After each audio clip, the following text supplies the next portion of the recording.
Welcome to a brand new episode hosted by yours truly, DrDark. Sit back, relax, and enjoy today's story. Make sure to like the video, subscribe to my channel, and turn on the post notifications so that you never miss any other future upload from me. With this, gather around, settle down, as the classes of Dr. Dark are now in session. There is a temple in a corner of Bhubaneswar which is famous for being Deity-less, boasting one of the greatest architectural designs among the temples in Bhubaneswar. It had no idol of any of the gods. People went into the temple, prayed to any god they desired, and came out.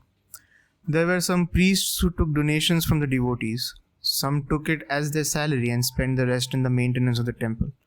It was a pretty good system, if I say so. I became the district collector of the region, and this temple came into my jurisdiction.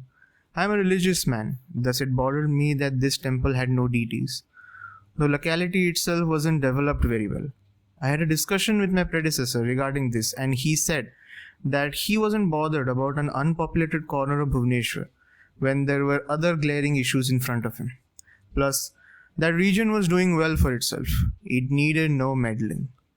Even after the discussion and advice of not paying that region any mind, it bothered me still. So I decided to establish an idol in that temple. Some discussions were held with the city's leading religious leaders. Most of them were against establishing an idol there because that temple had a rumor going on about it.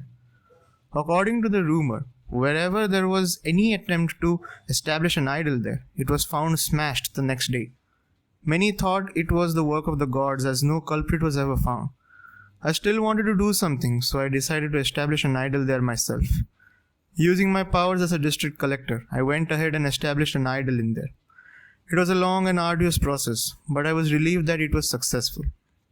The sleep that night was one of the peaceful ones I had ever had in ages. I did not know that it would be my last peaceful sleep for a very long time.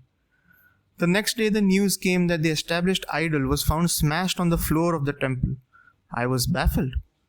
Who had the gall to go against the district collector? I thought. Some religious leaders said it was the doing of the gods who wanted to continue the traditions. Others said it was the doing of men who wanted the traditions to continue. All in all, it was a pretty headache-inducing task.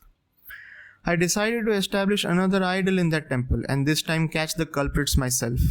The idol was established and I took a team of policemen with me and hid in the dark areas near the temple. This region did not have any streetlights, so it was covered in darkness, making it a very macabre atmosphere. In that silent pitch darkness, we waited for the arrival of the culprits. Soon, 3 people came towards the temple, sledgehammers in hand.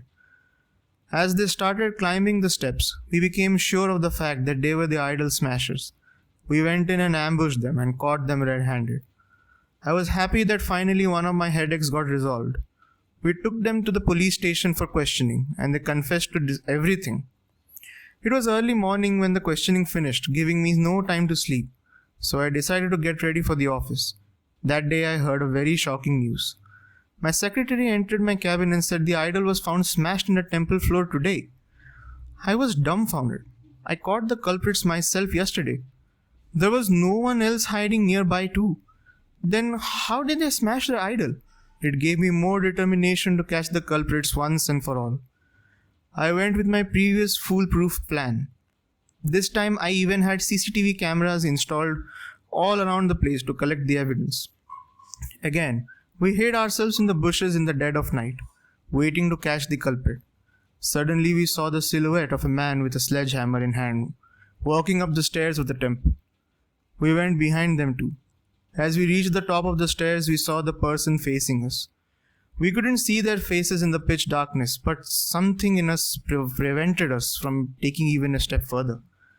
Maybe it was that primal survival instinct which told us that we are the prey and one in front of us is the hunter. The person turned around and started to walk. The unknown pressure released and I breathed a short sigh of relief.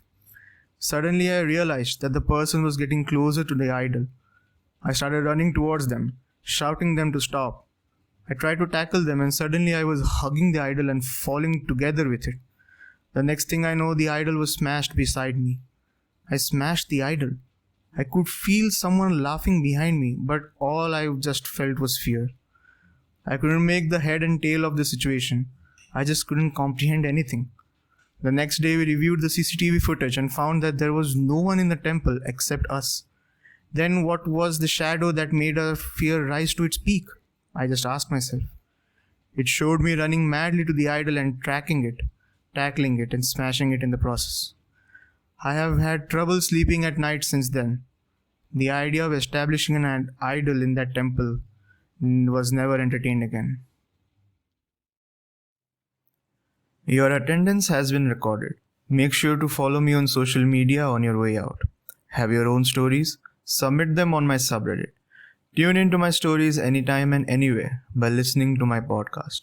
The links to everything is in the description below. Until next time, class dismissed.